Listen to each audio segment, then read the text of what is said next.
Hi hello ನಮಸ್ಕಾರ. ನಾನು mister ಮಧು ಮಾತಾಡ್ತಿರೋದು. ಈಗ ನಾನು ಶೋರೂಮ್ಗೆ ಹೋಗಿ ಕೆಲವೊಂದು ಗಾಡಿಗಳ ಬಗ್ಗೆ ಎಕ್ಸ್ಪ್ಲೈನ್ ಮಾಡೋದು ಸರ್ವೇ ಸಾಮಾನ್ಯ. ಯಾಕೆಂದರೆ ಶೋರೂಮಲ್ಲಿ ಸೇಲ್ಸ್ ಎಕ್ಸಿಕ್ಯೂಟಿವ್ ಅದ್ರ ಬಗ್ಗೆ ಹೇಳ್ತಾರೆ, ಪಾಸಿಟಿವ್ ಆಗಿ ಹೇಳ್ತಾರೆ ಚೆನ್ನಾಗಿದೆ ಗಾಡಿ ಅಂತ. ಬಟ್ ನಾನಿವಾಗ ಜೆನ್ಯೂನ್ ಒಪಿನಿಯನ್ ಅಂದರೆ ಇಲ್ಲಿ ಏನು ಕಸ್ಟಮರ್ ಆಲ್ರೆಡಿ ಗಾಡಿ ತೊಗೊಂಡಿದ್ದಾರೆ, ಏತರ್ ರಿಸ್ಟಾ ಗಾಡಿ ಏನು ನೀವು ನೋಡ್ತಾ ಇದ್ರು. ಸೊ ಈ ಗಾಡಿನ ಕಸ್ಟಮರು ತೊಗೊಂಡಿದ್ದಾರೆ. ಸೊ ಜೆನ್ಯೂನ್ ರಿವ್ಯೂನ ತೊಗೋಣ, ಅಂದರೆ ಹೆಂಗಿದೆ ಗಾಡಿ ಪರ್ಫಾರ್ಮೆನ್ಸ್, ಹೆಂಗಿದೆ ಮುಂಚೆ ಯಾವ ಗಾಡಿನ ಓಡಿಸ್ತಾ ಇದ್ರು, ಸೊ ಈ ಗಾಡಿಗೂ ಅದಕ್ಕೂ ಹೆಂಗೆ ಡಿಫ್ರೆನ್ಸ್ ಅನಿಸುತ್ತೆ ಪ್ರತಿಯೊಂದು ಇದು ಮಾಡೋಣ. ಸರ್ ನಮಸ್ತೆ, ನಿಮ್ಮ ಹೆಸರು? ಸಿಬ್ಬು ಅಂತ. ಸಿಬ್ಬು, ಓಕೆ. ಎಷ್ಟು ದಿನ ಆಯಿತು ಈ ಗಾಡಿ ತೊಗೊಂಡು? ಒಂದು 5 ಮಂತ್ಸ್. 5 ಮಂತ್ಸ್ ಆಯಿತು. 5 ಮಂತ್ಸ್. ಮುಂಚೆ ಯಾವ ಗಾಡಿ ಓಡಿಸ್ತಾ ಇದ್ರಿ? ನಾನು ಕ್ಲಾಸಿಕ್ 350 ಓಡಿಸ್ತಾ ಇದ್ದೆ ಮುಂಚೆ. ಯಾವುದು? ಬುಲೆಟು. ಓಕೆ, ಪೆಟ್ರೋಲ್ ಗಾಡಿ ಓಡಿಸ್ತಾ ಇದ್ರಿ. ಪೆಟ್ರೋಲ್ ಗಾಡಿ. ಸೊ ಪೆಟ್ರೋಲ್ ಗಾಡಿ ಓಡಿಸ್ತಾ ಇದ್ರಿ, ದಿನಕ್ಕೆ ಎಷ್ಟು ಕಿಲೋಮೀಟರ್ ಓಡಿಸ್ತಾ ಇದ್ರಿ? 80 to 100 ಆಗ್ತಿತ್ತು, 60 to 80 ಆಗ್ತಿತ್ತು. 80. ಸೊ ಎಷ್ಟು ಪೆಟ್ರೋಲ್ ಎಕ್ಸ್ಪೆನ್ಸ್ ಆಗ್ತಾಯಿತ್ತು ಮಂತ್ಲಿ? ಒಂದು 6 to 7,000 ಆಗ್ತಾಯಿತ್ತು. 6 to 7,000. ಸೊ ಇವಾಗ ಈ ಗಾಡಿ ತೊಗೊಂಡ್ಮೇಲೆ ನಿಮಗೆ ಫುಲ್ ಪೆಟ್ರೋಲ್ ಸೇವ್ ಆಗಿದೆ? ಫುಲ್ ಪೆಟ್ರೋಲ್ ಸೇವ್ ಆಗಿದೆ. ಓಕೆ, ಹೆಂಗಿದೆ ಸರ್ ಬೇರೆ? ಈಗ ನೀವು ಇದು ತೊಳಗಿನ ಮುಂಚೆ ತುಂಬ ಗಾಡಿಗಳನ್ನ ನೋಡಿರ್ತೀರಿ. ಸೊ ಆ ಗಾಡಿ ಕಂಪೇರ್ ಮಾಡಿ ಈ ಗಾಡಿ ಕಂಪೇರ್ ಮಾಡಿದಾಗ ನಿಮ್ಗೆ ಹೆಂಗೆ ಅನ್ಸುತ್ತೆ ಫೀಲು? ಅವರು ಹೇಳುವಾಗ ಏನು ಹೇಳಿದ್ರು, ಹೇಳಿ ಆದಮೇಲೆ ನಿಮ್ಮ ಅನುಭವಕ್ಕೆ ಏನು ಬಂತು? ಏನಾದ್ರು ಸ್ವಲ್ಪ ನೆಗೆಟಿವ್ ಆಗ್ಬೋದು, ಪಾಸಿಟಿವ್ ಏನೇ ಆಗ್ಬೋದು? ಆಲ್ ಓಕೆ, ಬಟ್ ಒಂದು ಸ್ವಲ್ಪ ರೇಂಜ್ 125 ಟಾಪ್ ಮಾಡಲು ಹೇಳ್ತಾ ಇದ್ರು. 120 ಬರ್ತಾ ಇದೆ ಅಷ್ಟೇ. 5 ಕಿಲೋಮೀಟರ್ ಹೆಚ್ಚು ಕಮ್ಮಿ ಬರುತ್ತೆ. ಓಕೆ, ಜಾಸ್ತಿ ಏನು ಪ್ರಾಬ್ಲಮ್ ಏನಾಗಿಲ್ಲ ನನಗೆ. ಸರ್ವಿಸು ಚೆನ್ನಾಗಿದೆ ಇದರಿಂದ, ಬೇರೆಕ್ಕಿಂತ ಕಂಪೇರ್ ಮಾಡಿದ್ರೆ ಚೆನ್ನಾಗಿದೆ ಇದರಿಂದ. ಇದು ಈಗ ಸರ್ವಿಸ್ ಎಷ್ಟೆಲ್ಲ ಮಾಡ್ತಿದ್ದೀರಾ? ಒಂದ್ಸತಿ ಆಗಿದೆ ಸರ್. ಫ್ರೀ ಸರ್ವಿಸ್ ಇರುತ್ತೆ? 5,000 ಒಂದ್ಸತಿ ಸರ್ವಿಸ್ ಇರುತ್ತೆ. ಓಕೆ, ಸೊ ಇದೆಲ್ಲ ನೀವೇ ಹಾಕ್ಸ್ಕೊಟ್ಟಿರೋದು ಇದು?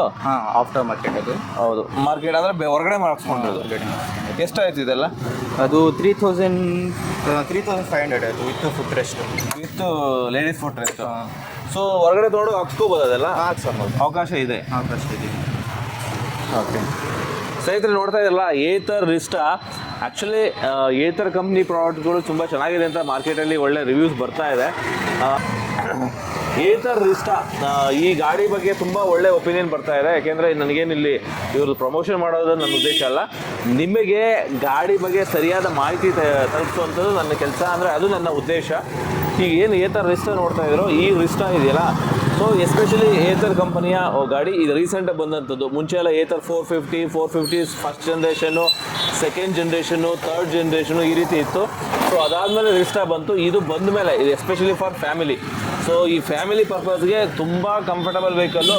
ಆಮೇಲೆ ಏತರ್ ರಿಸ್ಟಾ ಬಂದಮೇಲೆ ಏತರ್ 450 ಸೇಲ್ ಆಗೋದೇ ಕಡಿಮೆ ಆಯಿತು ನನ್ನ ಪ್ರಕಾರ. ನಾನು ಇಲ್ಲೂ ಅದನ್ನು ನೋಡ್ತಾ ಇಲ್ಲ. ತುಂಬ ಕ್ರೇಜಿಗೆ ತೊಗೋಬೋದು, ಬಟ್ ಇದು ತುಂಬ ಚೂಸಿ ಬೈಕ್ ಅಂತ ಹೇಳಿದ್ರೆ ತಪ್ಪಾಗಲ್ಲ. ಇವ್ರು ತೊಗೊಂಡು 6 ತಿಂಗಳಾಯ್ತಂತೆ ಸರ್.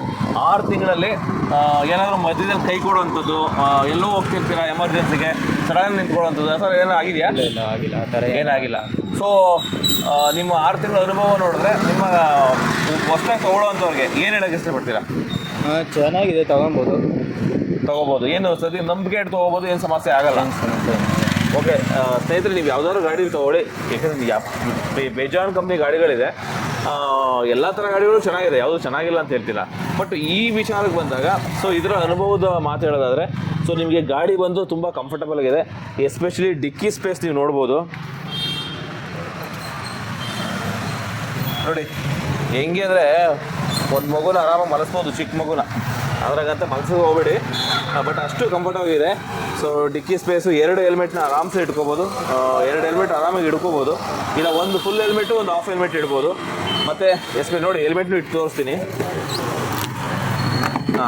ಸೊ ಇನ್ನೊಂದು ಹಾಫ್ ಹೆಲ್ಮೆಟ್ ಇಡ್ಬೋದು. 2 ಫುಲ್ ಹೆಲ್ಮೆಟ್ ಇಡೋಕ್ಕಾಗಲ್ಲ, ಇದು ಎಷ್ಟು ದೊಡ್ಡ ಹೆಲ್ಮೆಟ್ಟು. ಸೊ ಒಂದು ಹಾಫು, ಒಂದು ಫುಲ್ ಇಡ್ಬೋದು. ಇಲ್ಲ ಒಂದಂತೂ ಆರಾಮಾಗಿ ಕಂಫರ್ಟ್ ಇಟ್ಕೋಬೋದು. ಎಸ್ಪೆಷಲಿ ಅದ್ರ ಜೊತೆ ಚಾರ್ಜರ್ನು ಕ್ಯಾರಿ ಮಾಡ್ಬೋದು ಬೇಕು ಅಂತ ಅಂದರೆ.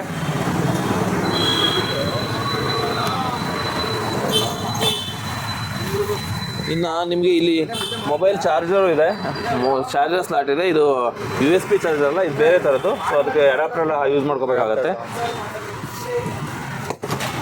ಇನ್ನು ಸೀಟ್ ಬಿಡ್ತು, ನೀವು ಸೀಟ್ ಬಿಡ್ತಿಗೆ ಬಂದಾಗ ನೀವು ನಾರ್ಮಲ್ ಏನು ಸೀಟು ಗಾಡಿಗಳು ಬರುತ್ತೋ ಏತರು 450, ಸೊ ಅದಕ್ಕಿಂತ ಸ್ವಲ್ಪ ಲೆಂತ್ ಇದೆ ಇದು, ಅದಕ್ಕಿಂತ ಸ್ವಲ್ಪ bigger than that Ather 450.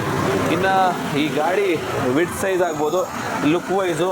So ಗಾಡಿ ಆ ಗಾಡಿಗಿಂತ ಇದಕ್ಕೆ ಸ್ವಲ್ಪ ವಿಡ್ತು ಜಾಸ್ತಿ ಇದೆ. ಇನ್ನು ನೀವು ಫ್ರಂಟ್ ಲುಕ್ಕಿಗೆ ಬಂದರೆ ನಿಮ್ಮ ಫ್ರಂಟ್ ಲುಕ್ಕಿಗೆ ಬಂದರೆ ಅಫಿಷಿಯಲ್ ಲುಕ್ಕು, ಅಂದರೆ ನೀವು ನಾರ್ಮಲಿ ಅಫಿಷಿಯಲ್ಸ್ಗಳು ಯೂಸ್ ಮಾಡ್ತಾರಲ್ಲ ಆ ಥರ ಲುಕ್ಕು. ಮುಂದ್ಗಡೆ ಟೆಲಿಸ್ಕೋಪಿಕ್ ಸಸ್ಪೆನ್ಷನ್ ಬರುತ್ತೆ, ಬ್ಲೂಟೂತ್ ಟ್ಯೂಬ್ಲೆಸ್ ಟೈರ್ ಬರುತ್ತೆ, ಮತ್ತು ಡಿಸ್ಕ್ ಬ್ರೇಕ್ ಅವೈಲೇಬಲ್ ಇದೆ. ಎಸ್ಪೆಷಲಿ ಡಿಸ್ಕ್ ಬ್ರೇಕ್ ಬಂದು ಫ್ರಂಟ್ ಮಾತ್ರ ಡಿಸ್ಕ್ ಬ್ರೇಕ್ ಇದೆ, ಬ್ಯಾಕ್ ಸೈಡು ಡಿಸ್ಕ್ ಬ್ರೇಕ್ ಇಲ್ಲ, ಡ್ರಮ್ ಬ್ರೇಕು. ಆಮೇಲೆ ಇದು ಮಿಡ್ ಡ್ರೈವ್ ಮೋಟರು, ಮುಂದ್ಗಡೆ ಮಾತ್ರ ಮೋಟ್ರ್ ಇರುತ್ತೆ. ಮತ್ತು ಬ್ಯಾಟ್ರಿ ಬಂದು ಇಲ್ಲಿ ಮೌಂಟ್ ಆಗಿರುತ್ತೆ, ಇನ್ನು ಟೋಟಲ್ಲು ಈ ಗಾಡಿ ಓವರಾಲು ನೀನು ಔಟ್ ಆಫ್ 10 ಎಷ್ಟು ಕೊಡ್ತೀರಪ್ಪ ಅಂತಂದರೆ ಕೊಡ್ಬೋದು. ಔಟ್ ಆಫ್ 10 9.5 ಹಿಂಗೆಲ್ಲ ಕೊಡ್ಬೋದು. ತುಂಬ ಚೆನ್ನಾಗಿದೆ, ನನ್ನ ಒಪಿನಿಯನ್ ಇದು ಆ್ಯಕ್ಚುಲಿ. ಬಟ್ ಕಸ್ಟಮರ್ ಹೇಳೋ ಪ್ರಕಾರ ಅವ್ರಿಗೆ ಸಫಿಷಿಯೆಂಟ್ ಆಗಿದೆ ಗಾಡಿ, ಅಂದರೆ ಚೆನ್ನಾಗಿದೆ, ಏನು ತೊಂದರೆ ಆಗಿಲ್ಲ, ಎಲ್ಲೂ ಕೈ ಕೊಟ್ಟಿಲ್ಲ ಅಂತಲೂ ಹೇಳ್ತವ್ರೆ. ಇನ್ನೊಂದಂದರೆ ಇದ್ರ ಬಗ್ಗೆ ಒಳ್ಳೊಳ್ಳೆ ರಿವ್ಯೂಸ್ ಬರ್ತಾ ಇದೆ. ಯಾಕೆ ತೊಗೊಂಡಂಥವ್ರು ನೀವು ತುಂಬ ಜನ ಈ ಗಾಡಿ ತೊಗೊಂಡಿರ್ತೀರಿ, ಈ ವಿಡಿಯೋ ನೋಡ್ತಾ ಇರ್ತೀರಿ, ನೋಡಿದವರು ಕಮೆಂಟ್ ಮಾಡಿ ನಿಮ್ಮ ಅನುಭವ ಹೇಗಿದೆ. ಯಾಕೆಂದರೆ ನನ್ನ ಉದ್ದೇಶ ಇಷ್ಟೇ, ಯಾವುದೇ ಗಾಡಿ ತೊಗೊಳ್ಳಿ, ಬಟ್ ಅದರಿಂದ ಕಸ್ಟಮರ್ಗೆ ಏನಾದರೂ ಸಮಸ್ಯೆ ಆದರೆ ನೆಕ್ಸ್ಟ್ ಅಟ್ಲೀಸ್ಟ್ ಕರೆಕ್ಷನ್ ಮಾಡಬೇಕು ಕಂಪ್ನಿಯವರು. ಸೊ ಅದು ನನ್ನ ಉದ್ದೇಶ. ಅದ್ರ ಜೊತೆಗೆ ಗಾಡಿ ಬಗ್ಗೆ ರಿಯಲ್ ಒಪಿನಿಯನ್ ತಿಳಿಸೋದು ಅಷ್ಟೇ. ಸೊ ತೊಗೊಳೋದು ನಿಮ್ಮ ಆಯ್ಕೆ, ಇದನ್ನೇ ತೊಗೋಬೇಕು ಅಂತ ನಾನು ರೆಕಮೆಂಡ್ ಮಾಡಲ್ಲ, ತೊಗೊಳೋದು ನಿಮ್ಮ ಆಯ್ಕೆ.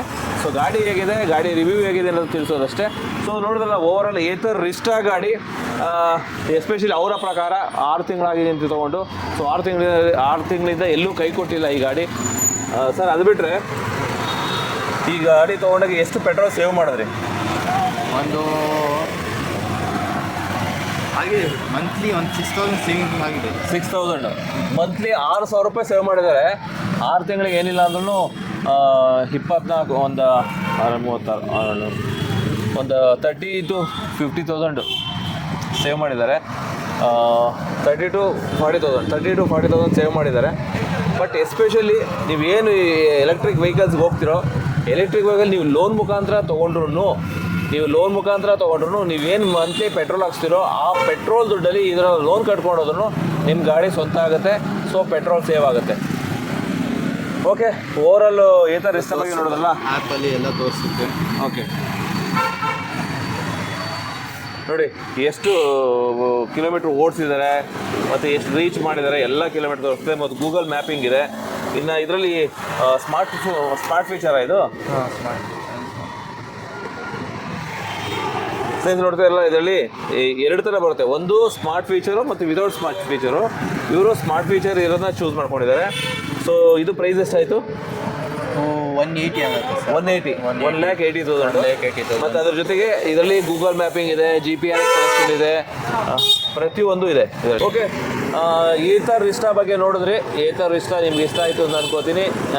ನಿಮಗೆ ಈ ಗಾಡಿ ಇಷ್ಟ ಆಯಿತು ಅಂತಂದರೆ ಕಮೆಂಟ್ಸ್ ಮಾಡಿ, ಅಥವಾ ನಿಮ್ಮ ಅನಿಸಿಕೆ ಏನಾದರೂ ಇದ್ದು ಅಂದರೆ ಅದನ್ನು ಕಮೆಂಟ್ಸ್ ಮಾಡಿ ಅಂತ ಹೇಳ್ತಾ ಈ ವಿಡಿಯೋದಲ್ಲಿ ಮುಗಿಸ್ತಾ ಇದ್ದೀನಿ. ಮತ್ತೆ ಮುಂದಿನ ವಿಡಿಯೋದಲ್ಲಿ ಮತ್ತೊಂದು ವಿಡಿಯೋ ಜೊತೆಗೆ ಬರ್ತೀನಿ. Thank you very much. Good by.